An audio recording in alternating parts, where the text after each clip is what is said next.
Boa noite, vamos começar a hora da pregação agora,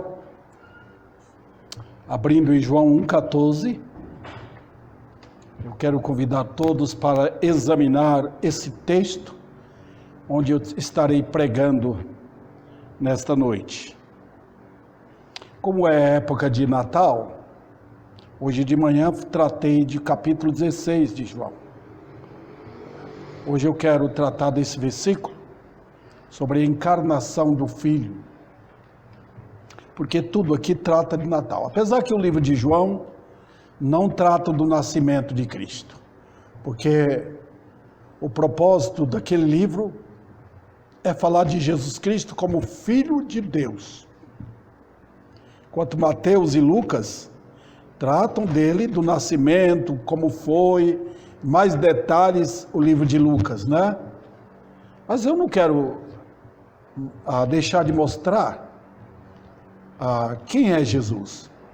Na mensagem de manhã, quem lembrou, quem lembra, quem vai ouvir, pode pegar um pouco sobre Jesus Cristo. Mas nesta aqui, irmãos, um versículo esplendoroso.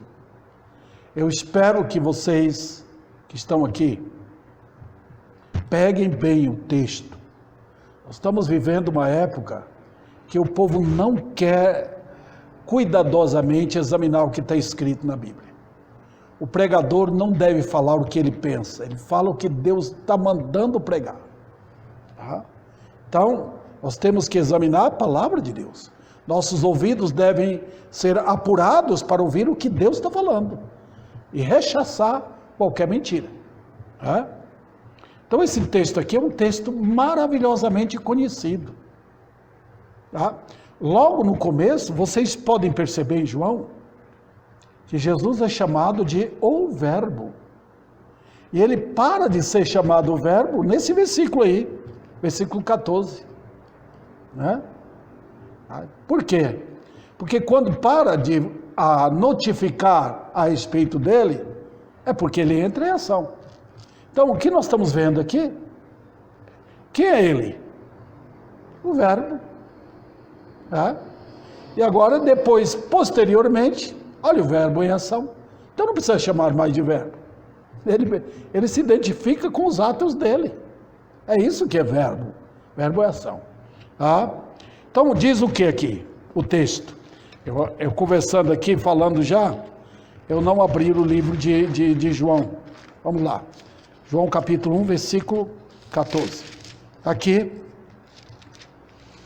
E o Verbo se fez carne e habitou entre nós, cheio de graça e de verdade. E vimos a sua glória, como a do unigênito. Glória como do unigênito do Pai. Vamos, então, a mensagem. Quem é Jesus? Eu falei hoje, tentando em palavras, às vezes até dramatizar, né? Mostrar como foi o nascimento dele, os magos. João, entretanto, não trata disso. Fala aqui como sendo ele Deus, desde o princípio. Maravilhas. Né? Estamos aqui com a palavra de Deus. Deus exalta o Filho dele. Então nós vamos voltar agora para Jesus Cristo. Eu estou, queridos irmãos, abismado de ver como falta um amor a Jesus Cristo em nossos dias. Falta. Conversão envolve um amor grande por Jesus. Ponto de consagrar totalmente a Ele. Conversão é um casamento entre a alma e Cristo. Isso é muito importante, queridos irmãos. Então, o que eu puder fazer enquanto eu viver, para pregar desse amor do Senhor por pecadores, e chamar os pecadores a conhecer o Senhor da glória, é a missão que eu tenho. Tá? É meu dever, também como crente, querer conhecer Jesus Cristo, muito mais. Três lições nós temos aqui. A primeira é a humilhação dele. Até eu falei de manhã sobre isso, mas eu quero falar de uma forma diferente aqui. Né? Sua humilhação. Onde acha isso? Olha o texto. Então eu estou chamando vocês a atenção para vocês colocarem o coração na palavra. Se você achar um baú de ouro, né? Ou um lugar onde tem ouro, você vai ali, você põe todo o coração naquilo. Você quer achar aquilo. É aí que tem ouro. Nós colocamos nosso coração naquilo que nós amamos, irmãos. Então vamos para um tesouro eterno. Infinitamente maior do que os tesouros que tem neste mundo. Olha o texto que ele diz. E o Verbo se fez carne. Eu vou demorar um pouquinho aqui, nesta primeira parte, porque eu acho importante. Para falar de humilhação, nós temos que lembrar da sua grandeza, porque ele é chamado de Verbo. Notem, queridos, que para que nós entendamos quem é Deus, a única forma é pegando o nome que é dado a ele. Não tem nome para Deus. Quando é dado nome para Deus, aquele nome se refere a algum ato dele. Porque não tem jeito. Os ídolos têm seus nomes. Mas Deus não é possível. Então, quando é dado o nome a Cristo, você pode ligar, por exemplo, quando ele é chamado de Emanuel. Por quê? Ele mesmo diz, Deus conosco. Ele está presente. Isso aqui é para os crentes lembrarem que eles não estão sozinhos. E quando ele é chamado de Cristo, é porque trata-se de um rei que foi ungido. Quando ele é chamado de Jesus, esse é o nome dele dado para indicar que ele é o Salvador. Então, esses nomes dados a ele é para entendermos quem é ele, em cada função dele. Então, se você for dar nomes para o Senhor, seria tantos nomes, porque Jesus é tudo. Mas sabe de uma coisa? Quando você pega o nome Verbo, está tudo ali. Tudo. Porque verbo significa o quê? Eu sou. Ação. Então, se você olha para Jesus Cristo, você vai ver nele os atos dele. Você encontra tudo nele. Então, o nome dado para ele aqui em João é exatamente esse nome. Um outro detalhe, queridos irmãos, que importa que nós saibamos, é que não foi dado aqui em João um nome hebraico para ele, foi dado um nome grego. Porque João está ligando agora, está unindo o povo hebreu com o povo gentil. O que você não vê nos outros evangelhos, você vê aqui em João. Porque Deus amou Israel? Não, o mundo. Está vendo? Gregos e gentios, ou e judeus. Gentios e judeus. Então o que Deus fez? Ele pegou um nome grego para notificar ao mundo que o filho dele é tudo que o mundo precisa. Tudo você acha no nome o Verbo. Outra lição que é poderosamente maravilhosa para nós é que é dado aqui no começo de João, nesses versículos iniciais, para mostrar o que aconteceu no princípio. Lá em Gênesis você não vê o nome dele de Verbo. Não. Você vê duas pessoas conversando entre elas. Tá? Mas aqui o nome dele é dado porque, veja bem, Quem fez todas as coisas? Ele. Quem é o Criador dos céus e da terra? Ele. Quem dá o nome para tudo que existe, bilhões de coisas que existem? Ele. Quem deu o início de tudo, do tempo, das coisas existentes? Ele. Então ele é o Verbo.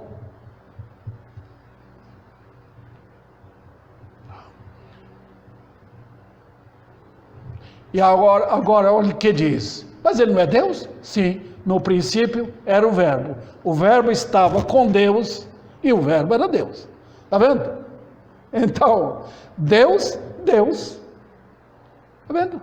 Formando o que a Bíblia chama em hebraico, Elohim.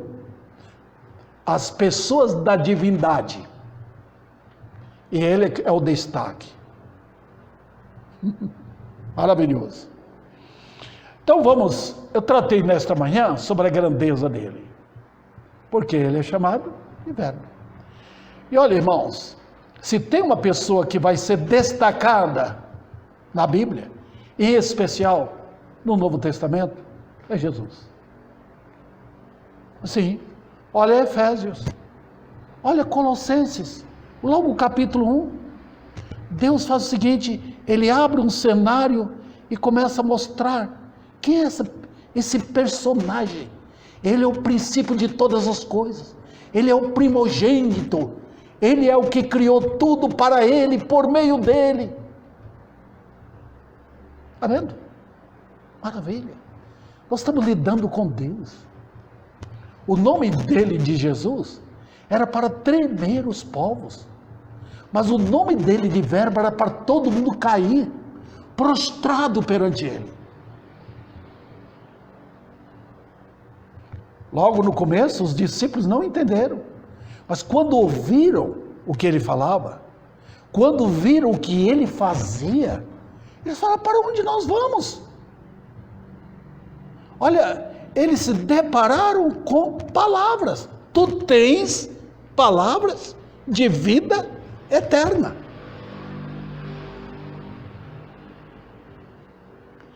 Outro detalhe a respeito dele como Verbo, são os atributos da divindade que habitam nele. Eu vou citar só um. Visto que ele veio, queridos irmãos, e entrou neste mundo, né? E agora Satanás, os homens malignos, os filhos da mentira, todos vão procurar pegar o binóculo da maldade e procurar um defeito nele. É assim que Satanás faz. Eles estão sempre procurando o meio de achar um erro em Cristo. Por exemplo, os russelitas, chamado Testemunho de Jeová. Eles dizem que Jesus foi criado, nunca existiu antes, foi Deus que criou. Ele sempre existiu. E o próprio nome eu sou, o Verbo, indica isso. Eu sou. Era, é e será. Está vendo? Está vendo, queridos irmãos? Eu não posso falar isso de mim. Eu era, eu sou e eu serei. Você vê tudo isso em Jesus Cristo. A Bíblia, irmãos, ergue essas maravilhas da pessoa de Cristo. Só na palavra Verbo vemos tudo isto. Ele sempre existiu. Outro detalhe, irmãos, é sobre o fato de que ele é adornado de glória. Pela manhã eu falei sobre isso, irmãos. O que é glória? Nós vamos tratar disso aqui um pouco mais. Jesus sempre foi glorioso nele mesmo. O que ele está fazendo com os homens foi obra da divindade que fez isso. Deus nunca precisou de mim. A relevância hoje é tão grande para o homem que até as músicas dentro das igrejas estão dando mais importância ao homem. Eu me lembro de uma reunião de pastores que eles cantavam uma música dedicada a Barnabé, aquele que foi evangelista com Paulo, um grande líder na igreja. Olha, irmãos, a Bíblia nunca manda nós cultuarmos a Paulo, nem a Pedro, nem a Maria. A glória é de Cristo. Tá?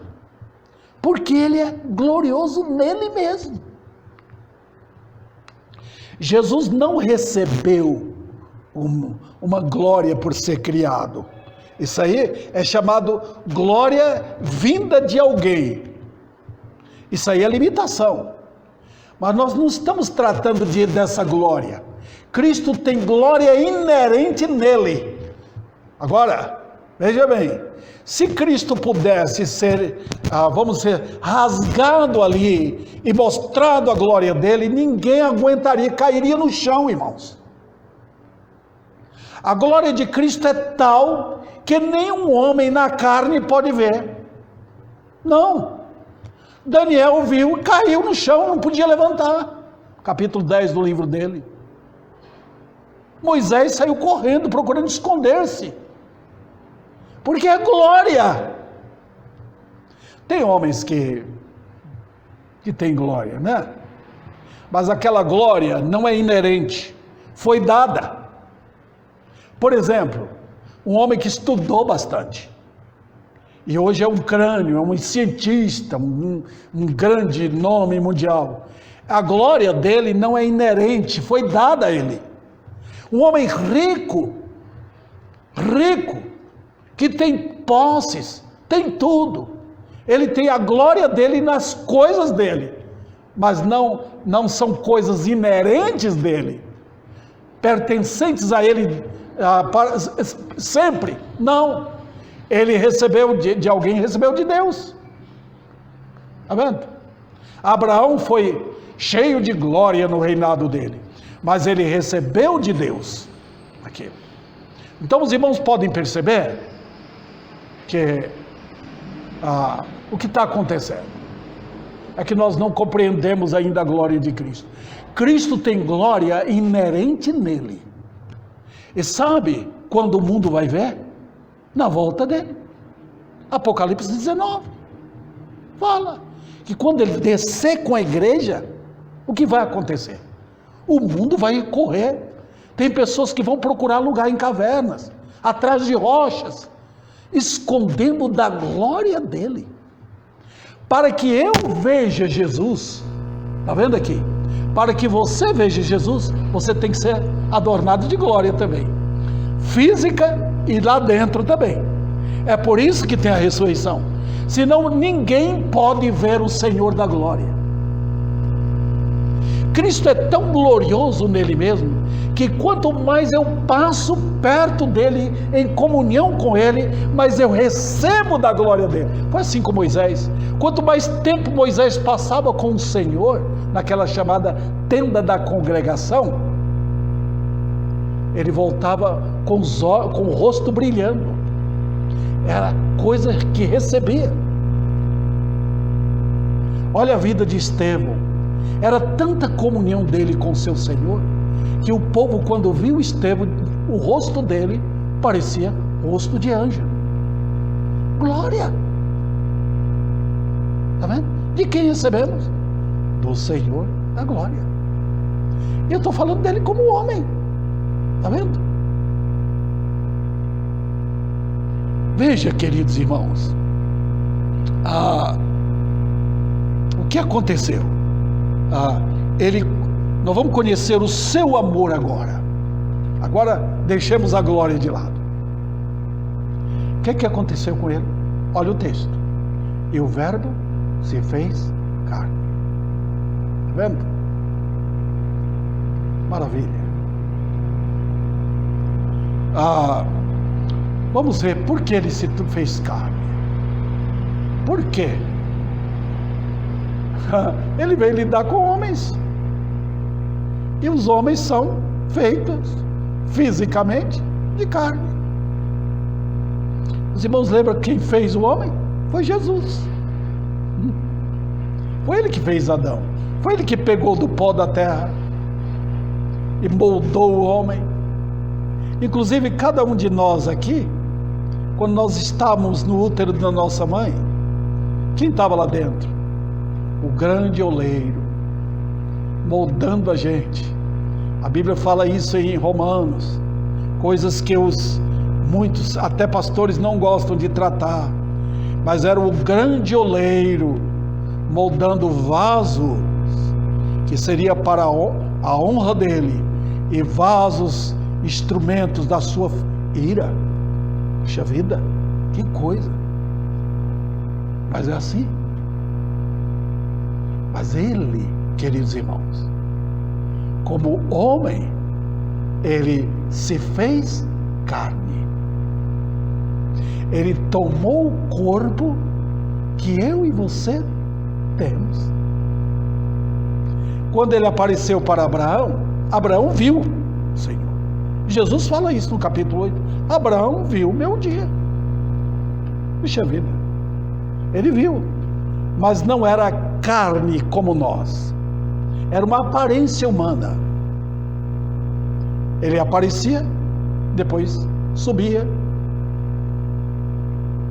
Mas aqui, no nascimento dele, ele se revestiu de carne. Foi como se fosse um tabernáculo andando. Jesus. Então ele tabernaculou-se entre nós. Ele apareceu para nós em carne, podendo tocar na gente, podendo conversar conosco. Que história maravilhosa, né? Por que ele fez? Ele fez, e ele fala mesmo, irmãos. Quem não está ligado à Bíblia não percebe as informações que a Bíblia traz. Ele veio porque ele amou um povo. Ele veio porque ele veio buscar um povo para si. Que povo é esse? É a igreja dele. O Pai entregou para ele um povo, para ele buscar e salvar esse povo. Ele veio por causa disso, queridos irmãos. Jesus não veio passear na terra. Ele não veio saber o que aconteceu com o planeta que ele criou. Não. Ele veio para entrar no meio dos homens, onde tinha o pecado. Ele entrou aqui para demonstrar que ele veio buscar e salvar perdidos. Tem mais lições aqui. Foi uma atitude voluntária dele. Jesus não veio por pressão. Ele se apresentou na diretoria santíssima. Os irmãos sabem, né? A diretoria, constituída do Pai, do Filho e do Espírito. É chamado Conselho de Deus. O Filho se apresentou. Eis-me aqui. Estou pronto. Que maravilha, né? Eis-me aqui. Farei a tua vontade.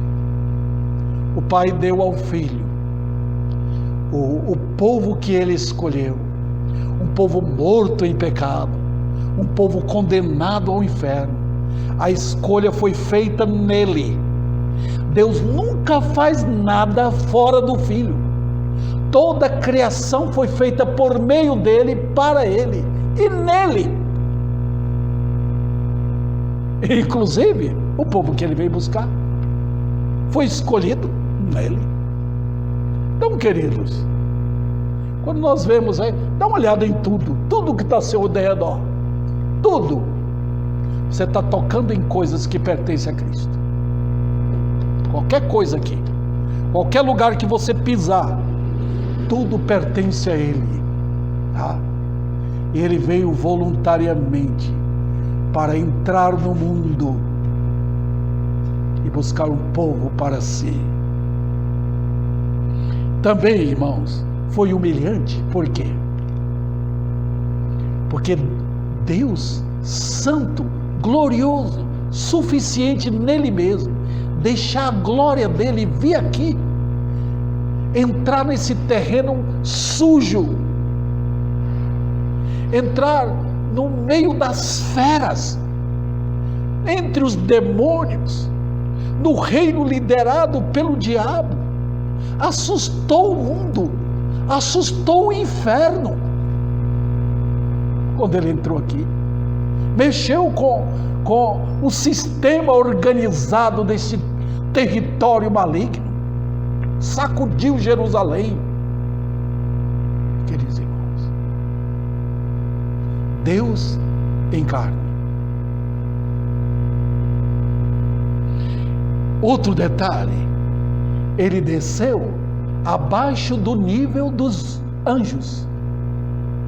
Nós sabemos que tem Deus, tem os anjos e tem os homens e tem os animais. Ele desceu abaixo do nível dos anjos e veio aqui. E quando ele entrou aqui, ele não se posicionou acima dos homens. Ele tomou uma atitude de servo. Ele pegou toda vamos dizer assim, as prerrogativas dele, da divindade, colocou de lado. Não usou nenhuma. Jesus, com uma palavra só, mataria aqueles soldados todos. Com uma palavra só, destruiria Pilatos. Mas ele deixou todas as prerrogativas da divindade, deixou tudo, colocou de lado, para ser homem.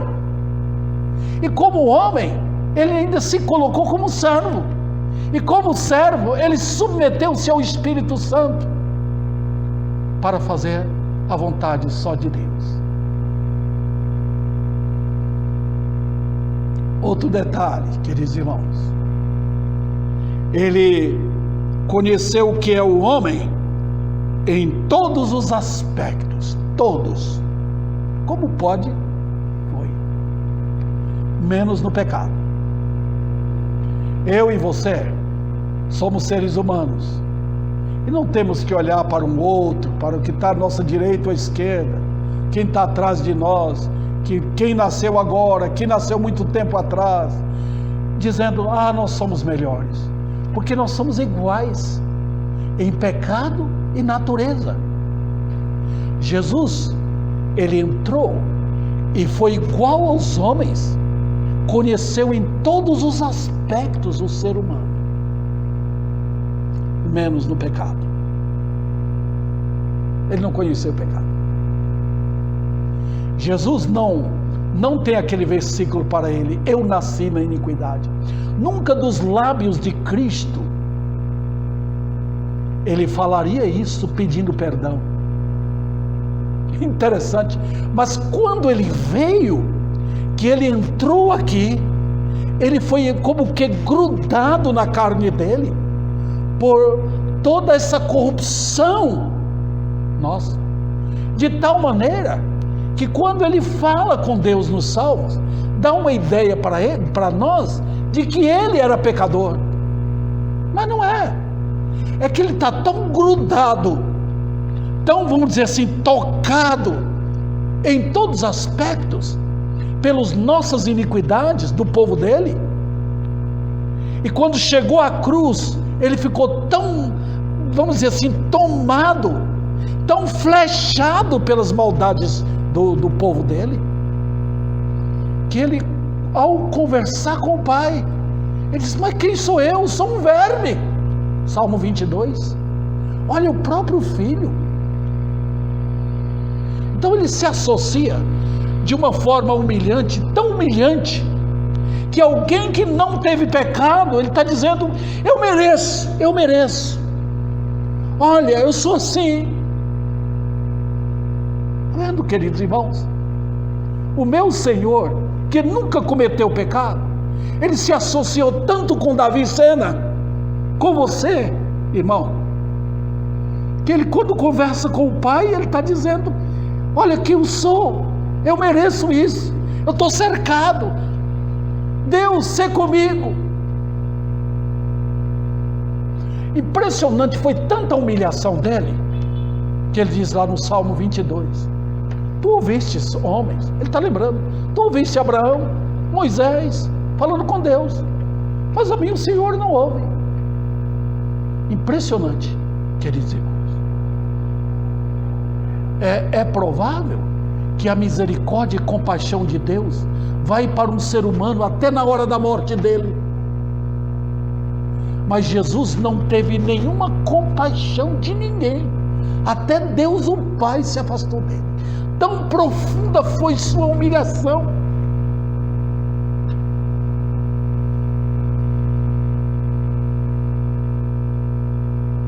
Então, queridos, o meu Senhor desceu à condição mais rude que existe. Agora vocês imaginem, tem pessoas, nós falamos, estou sofrendo muito, mas tem pessoas no mundo que estão sofrendo muito mais. Nós temos uma comida para comer meio-dia, temos um trabalho onde ganhamos o dinheiro, temos uma casa para morar. Jesus não teve nada disso. Ele diz: o Filho do Homem não tem onde reclinar a cabeça.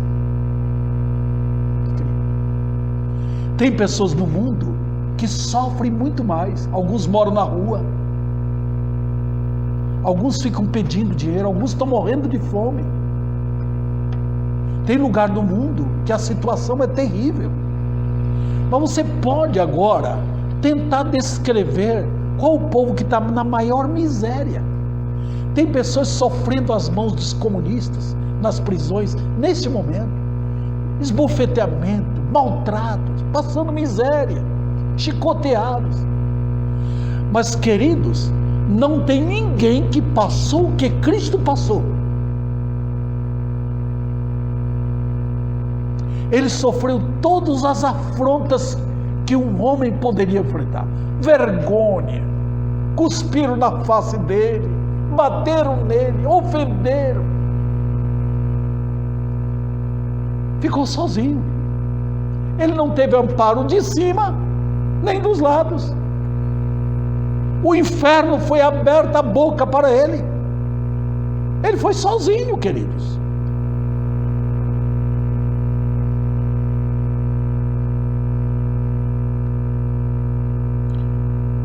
Mas notem, o que é que diz? Conhecendo a sua obediência, e o Verbo se fez carne e habitou entre nós. A palavra habitou é uma palavra grega que significa abrir um tabernáculo. É como se você fosse com um filho para a beira do rio, amasse uma tenda, passasse 2, 3 dias ali, depois tirasse aquela tenda e voltasse. Jesus abriu uma tenda entre nós. Seu corpo foi provisório aqui. Foi para conhecer a miséria humana que ele passou aquele tempo aqui, a fim de ir até a cruz. Quiseram dissuadi-lo. Não faça isso.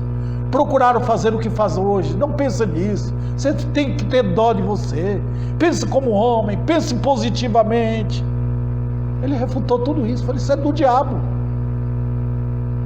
Porque a meta dele era conquistar o seu povo, pagar o preço que foi, queridos irmãos, foi feito em forma, foi pago simbolicamente, desde a criação. Quando Adão pecou, que Deus matou aquele cordeiro, aquilo era símbolo. Agora não era mais símbolo, agora é ele mesmo.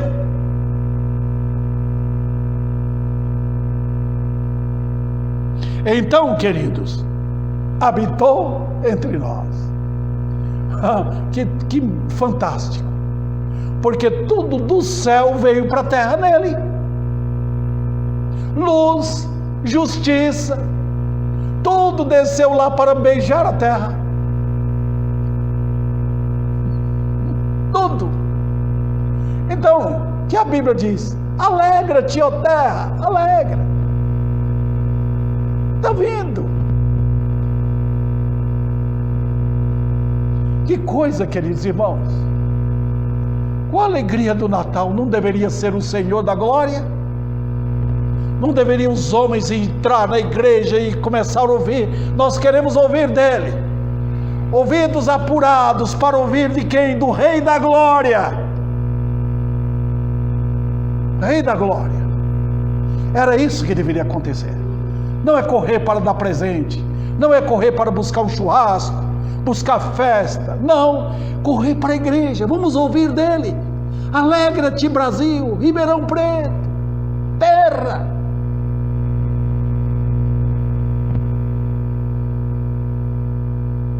Então nós temos aqui a notícia mais importante que já foi dada. O mundo se alegra com seus políticos, o mundo se alegra com suas festas, conquistas de futebol, grandes nomes, empregos, promessas de coisas. Olha, irmãos, essa é a alegria do mundo. Mas notem o que deveria ser alegria. Quem veio, veio do céu à terra. Olha quando o Papa veio no Brasil, que comitiva, como o povo saiu alegre. Mas nós temos aqui nele os encantos de Deus, bênçãos da graça, rasgou o céu, desceu numa cidadezinha pequena, no lugar rude, com o nome de um cordeiro. O mundo pensa nisso? Não, nem quer saber disso. Então, queridos, todas as nações e gerações devem ouvir tal notícia. Pecadores devem ouvir. Por quê? Deus se tornou homem. Não é maravilhoso? Satanás faz tudo para acabar com isso. Ele quer arruinar tudo. Ele enfoca Maria, ele dá enfoque naquele pregador, dá enfoque nos apóstolos, até os demônios entram na jogada também. Que coisa! Mas Deus está dizendo, foi Deus que desceu do céu, desceu com tudo que o homem precisa para ele deixar a terra e morar no céu. Deus não abriu um bairro para dar casa para o povo, não. Ele abriu a glória celeste para que pecadores salvos pudessem entrar para conhecer a glória eterna. Olha o que ele veio fazer. Ele veio tirar homens da maldição do pecado, veio tirar de toda essa terrível condição na qual vivem os homens hoje, depois que entrou o pecado. Ele não veio melhorar a terra, ele não veio fazer uma raça mais unida, mais fraterna, conforme diz tanta mentira hoje, irmãos. Não, ele não veio melhorar, dar dinheiro ao povo, ele nunca fez isso, ele não prometeu isso. Ele veio tirar pecadores da morte para a vida, para que entrem na glória e conheçam eternamente o Senhor da glória. Aqui na terra nós temos o sol para brilhar, depois ele brilha do outro lado do planeta e nós temos a escuridão para dormir.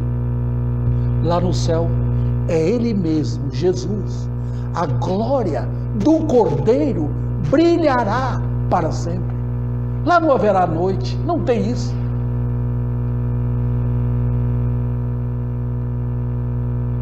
Vamos para a segunda parte. Falei que ia gastar um pouco mais de tempo com esta primeira parte, mas vamos para a segunda parte agora.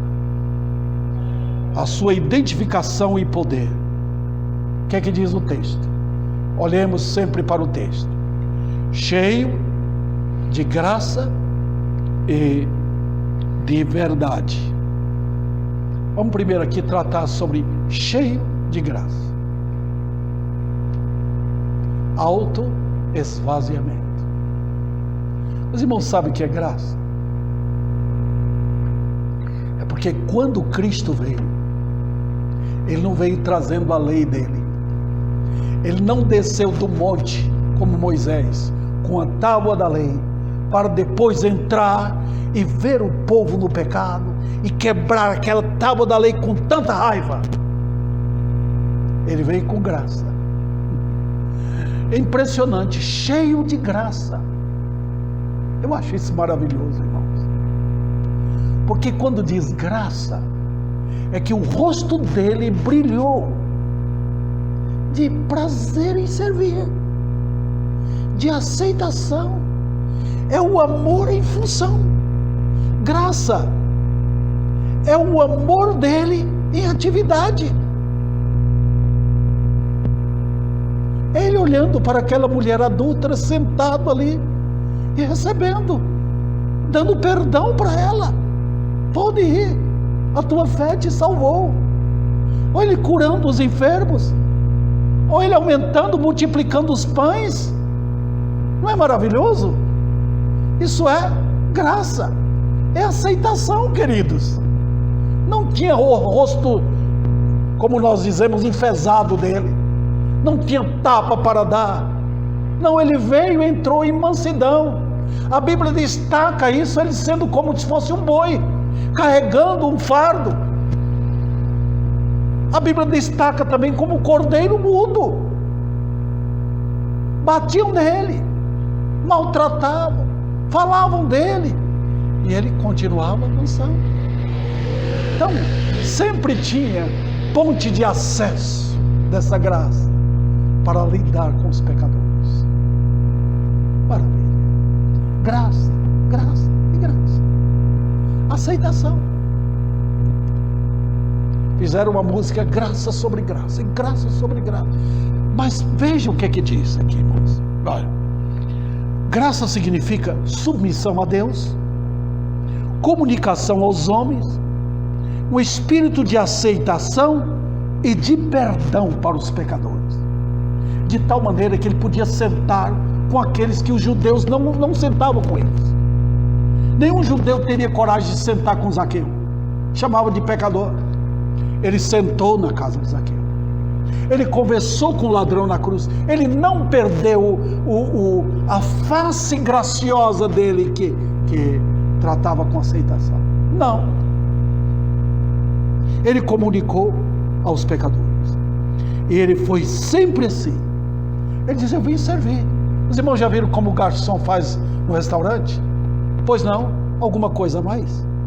Jesus foi assim, servindo, naquilo que o povo precisava. Ele serviu. Mas aí é que entra outra coisa. O povo hoje não entende o que é graça. Só basta pegar a outra palavra que surge: cheio de graça e de verdade. Agora sim, o que está acontecendo hoje é que o mundo religioso é um mundo cheio de graça e de mentiras. Então, quando há uma graça misturada com mentira, é chamado de desgraça. Está vendo? Então veja bem, Jesus é cheio de graça e de verdade. Por quê? Por quê? Olha, primeiro aqui, brilhou a verdade em sua vida e no serviço. Brilhou a verdade. Isso aqui é graça. Então, na realidade, a graça, aquele espírito de aceitação, aquele semblante de perdão, de amor, foi caminhando num ambiente de luz, tá? Onde ele abria a boca para falar também a verdade. Ele mostrou isso nos ensinos dele. Eu vim fazer a vontade do meu Pai. E então, naquele momento, a graça era resistida. Está vendo? Queriam pegar nele para bater nele. O povo queria graça conforme querem hoje. Querem graça com o mundo. Querem um Jesus com o mundo. Mas notem, graça e verdade. Veja bem, queridos irmãos. Também a verdade era salvação para os pecadores. Quando ele chegava e mostrava: eu vim ao mundo salvar. Eu não vim buscar justos, eu vim buscar perdidos. Eu tenho perdão, eu tenho minhas ovelhas. Verdade. Outro detalhe é que a verdade era salvação para os pecadores e terror para os inimigos. Está vendo como a coisa funciona, irmãos? Verdade é assim, quando a graça de Deus opera assim. Verdade para alguns, terror para outros. É o Evangelho. Graça e verdade. Então, notem que Cristo, ele não se escondia para falar. Chamava os fariseus de hipócritas. Raça de víboras. Chamou os judeus, vós sois do diabo, que é vosso pai.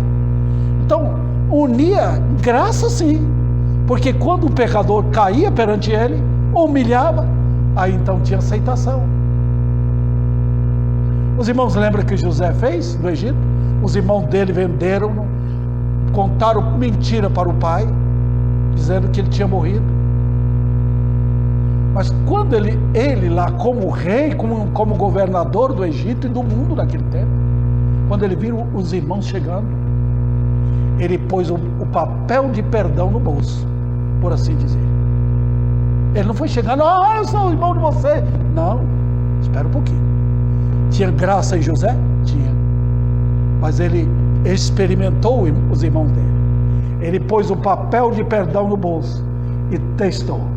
Eu quero ver se eles são homens mesmo, se eles se arrependeram do que eles fizeram, se estão tratando meu pai da maneira correta. Então, quando ele testou, ele descobriu, foi Judá, para ocupar o lugar dos irmãos, não fazer o pai sofrer. Foi então que ele tirou como que o papel de perdão do bolso e entregou. Sou José. Abraçou todos. Está vendo o que é graça, queridos irmãos? Graça e verdade. Isto que indica sabedoria de Deus. Esse foi o caminho trilhado por ele em toda fidelidade a Deus. Toda.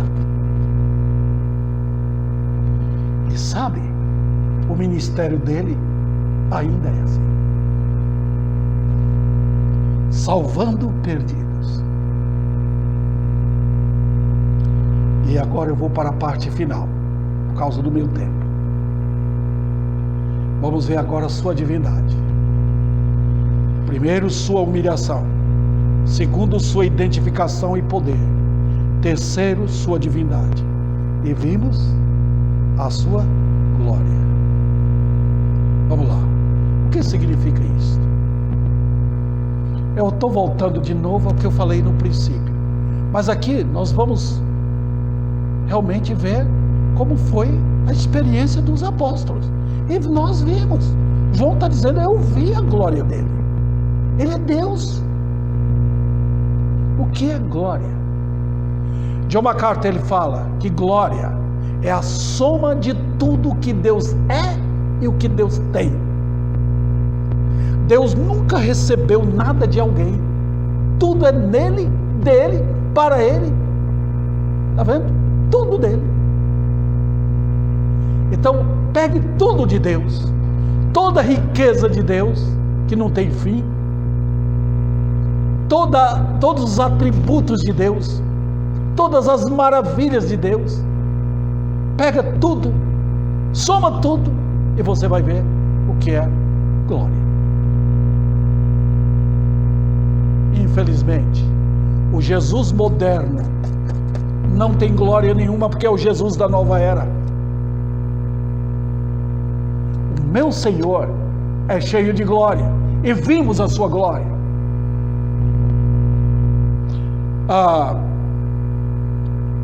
Eu falei tanto sobre isso. Eu ilustrei para vocês nomes como Assuero, Salomão, Nabucodonosor.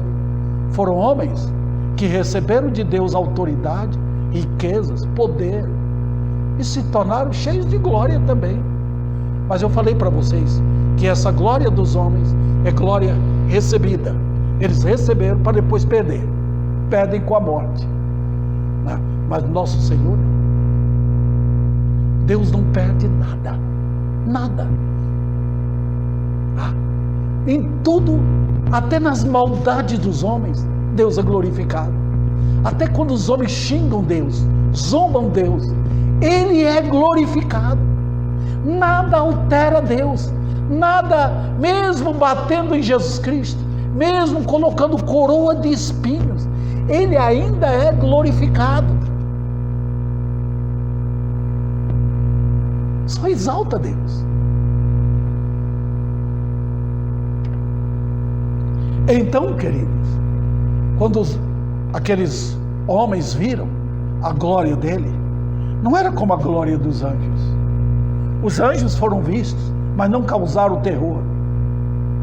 Quando homens viram um pouco da glória do Filho, era de causar terror, medo da morte.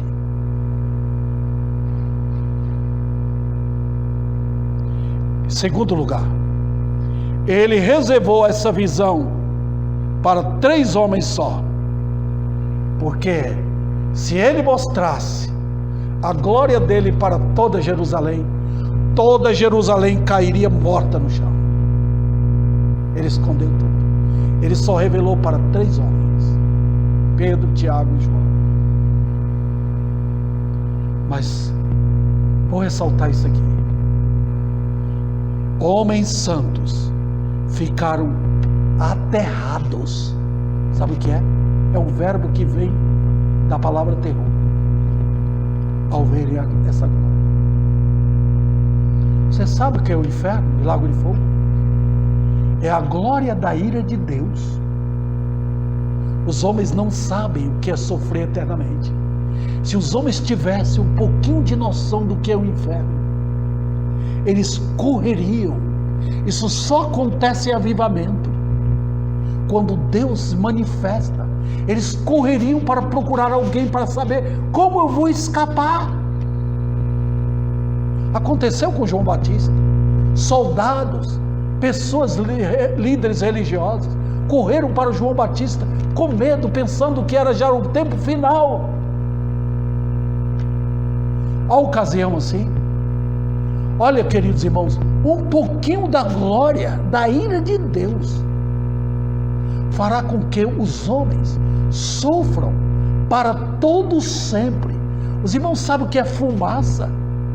Quando pega fogo num prédio, aquela fumaça sobe, queridos irmãos. Olha aquele que aconteceu na Indonésia, se não me engano, naquela ilha que pertence à Espanha, quando o vulcão entrou em erupção por vários dias. Acabou. Mas a chama da ira de Deus sobe pelos séculos dos séculos. Nunca apaga. Eras e eras intermináveis. Você sabe quando alguém está sofrendo aqui uma dor terrível, ele quer que acabe logo. Me ajuda. Ele clama. Quando o homem está sentindo dores profundas, às vezes tem que dar morfina para eles, para acabar com a dor, sofrer menos. Agora imagina um sofrimento debaixo da ira que pertence à glória de Deus.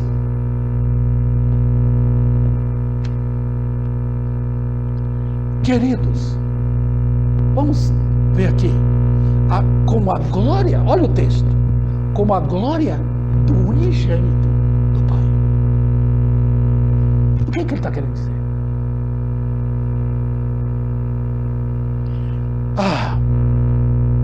Por quê? É o Filho único. Deus está falando, eu mandei meu Filho, por 3 vezes pelo menos, ele chamou atenção, esse é meu Filho amado, meu Filho, eu amo. É uma advertência de Deus. Ele se fez homem, mas ele é meu Filho amado. Foi assim no batismo dele, a voz de Deus apareceu, unigênito. Falou, não tem outro, ele é meu Filho. A glória é dele, a glória minha está nele.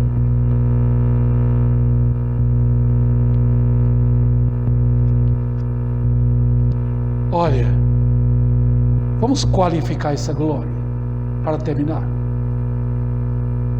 Glória como unigênito do Pai. Indica com clareza a posição dele de ser o único amado. Eu já vi crentes falando, eu sou uma pessoa especial para Deus. Eu sou amado porque Deus me colocou nele. Na eleição e na salvação. Nele na escolha da eternidade e nele na conversão.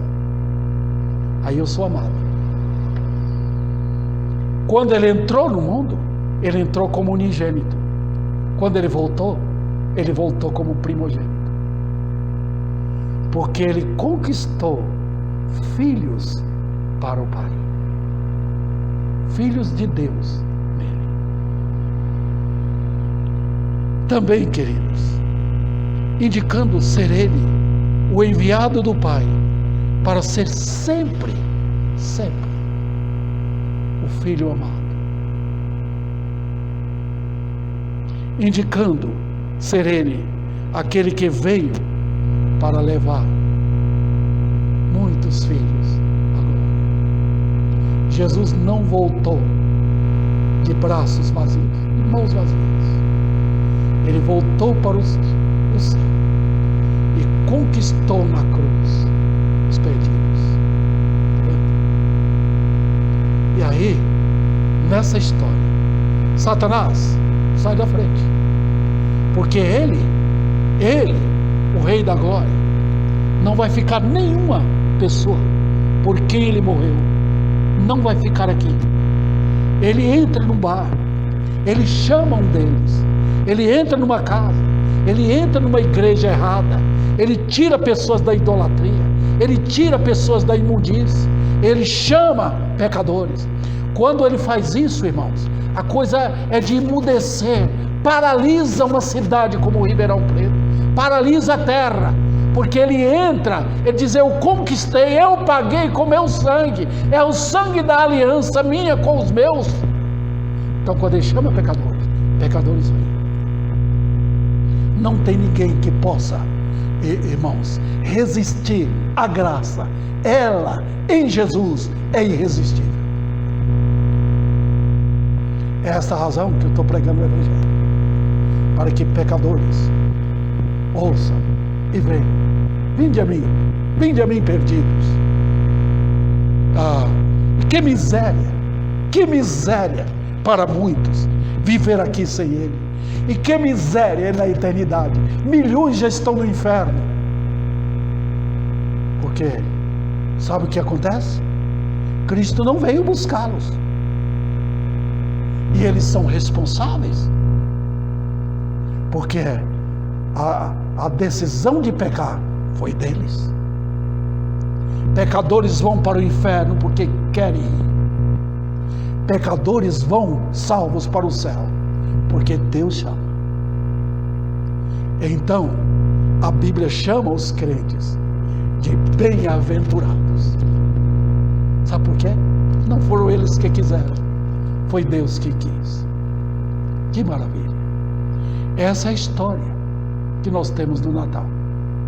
Que Deus, nesta noite, chame pecadores ao arrependimento e que crentes sejam cheios de amor pelo Senhor Jesus Cristo.